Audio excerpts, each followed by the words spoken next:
My name is Manmeet Kaur, and today my partner Prabhesh Casey will be talking about organizational analysis, and the organization that we have took is TTC. TTC was established in 1921, which has three express transit lines with 70 stations. TTC system had a ridership of more than 23 lakh per weekday as per the half month of 2023 only. There are some of the mission, vision, and values of TTC. First of all is the mission. Their mission is to provide a reliable and efficient integrated transit system that enhances the social, economic, and environmental well-being of Toronto region. They want to do this with respect, dignity, and safety of their customers. Another one is their vision. Vision is the driving factor of all organization. There is a simple, short, and sweet vision of TTC, and that is to make a transit system that will make Toronto proud. There are some of the values of TTC. They are respect one another, value each other's time, telling people what's happening. This means that sometimes TTC they are getting some delays in their service. So prior getting delays, they are informing their customers, and their customers are able to do their another plan or change their transit. And others are stay safe, mind your space, help others out. These all are prioritized by TTC, and they want to make the transportation system safety and comfortable to their customers. Now let's talk about some of the industrial trends of TTC. The first is service adjustment. TTC has a practice of matching capacity to demand. They want to keep up the pace with demand, and they are increasing their service on 80% of their routes, and they want to maintain their service in a busiest time of the day at the busiest routes. Number two is the safety. TTC are giving high priority to the safe and safety of their customers as well as staffs. That's why they are deploying more uniform TTC staffs throughout the system who can contact transit control to assets customers. Another three is accessible travel. In order to make their customers accessible, they are providing a special handbook to their customers, which is very convenient and easy to use, and it will help them to plan their trip accordingly. There are some of the short analysis of TTC. Now, first, let's talk about some of the strengths, which is extensive network and diversity of service. This means that TTC is giving service to more diversified way, like some of express service or night service in different areas of Toronto. And because of their technology advancement and more customers, it can be seen as a strength for TTC.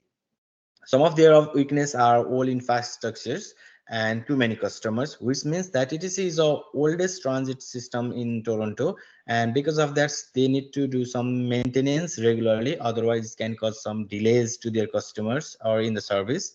And because of the high customers, they are sometimes overcrowded, and they are unable to serve their customers easily. There are some of the opportunities for TTC like technological advancement or expansion projects as well, and some of the environment initiatives which will help to drag the customers who are more friendly with environment and who wants technology or who are technology friendly. And there are some of the threats for TTC as well. The first of all is the technology itself, because if they are not able to cope up with the technological advancement, then it can be a threat to them. Another is regulatory changes. So the regulation can be changed day to day. So if they are not able to cope up with the changing regulations, then it can be a threat to their services. So in order to conclude and continue this presentation, I want to continue. I want to invite my partner Manmit, and she will continue this. So let's talk about the external factors that will impact our TTC as an organization. So first is the economic factor. So first is budget increase and the fare freeze. So TTC has released a 2024 budget, which is 2.6 dollar billions, which is 7.5% increase over the 2023 budget. Despite the increase, keeping the current economic conditions, they have kept the fare prices with the same of 2023 rates. Now, second is service explanation. So by 2024, there is a goal to increase service, reaching by 97%. Second is inflammation pressures. The TTC is facing inflation pressures, which will make all the vehicle parts and the services more expensive and will also increase the cost related to the employee benefits. So the fourth is population growth and transit needs.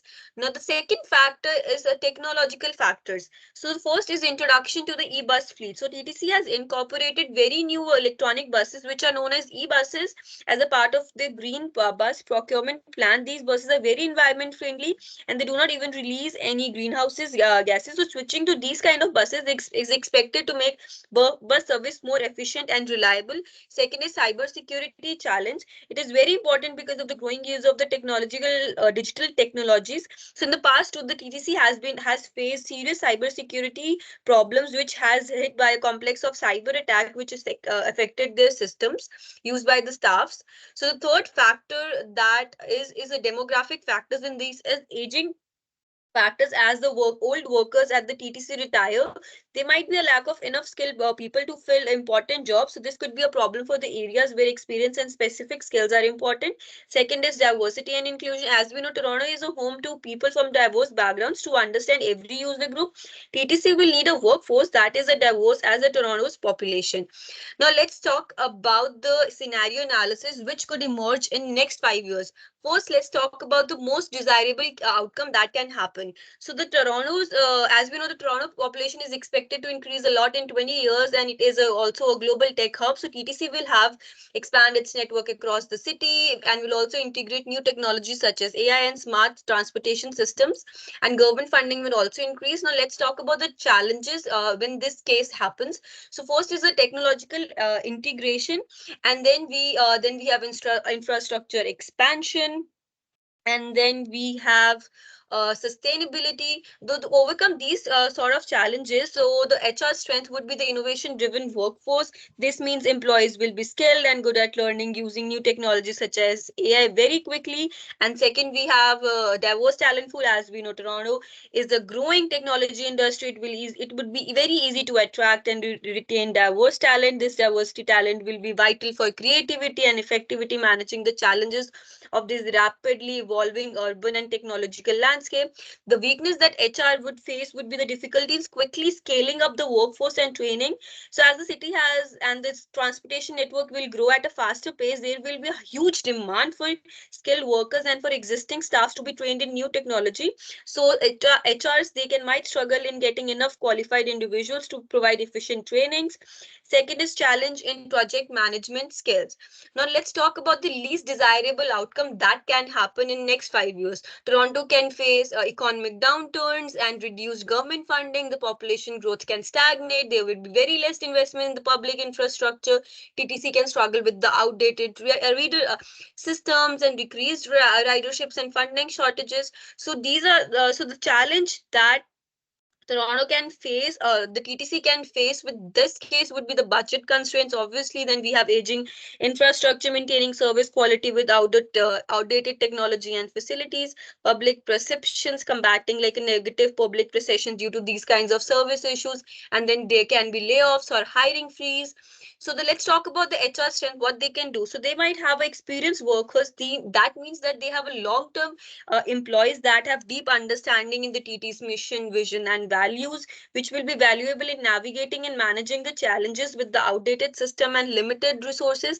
The weakness in this case would be the innovation deficient. Obviously, TTC might struggle to adopt new technologies due to the budget cuts. This would be critical when TTC is already facing outdated systems and need technological upgrades to improve services. Third can be the last can be talent retention and recruitment.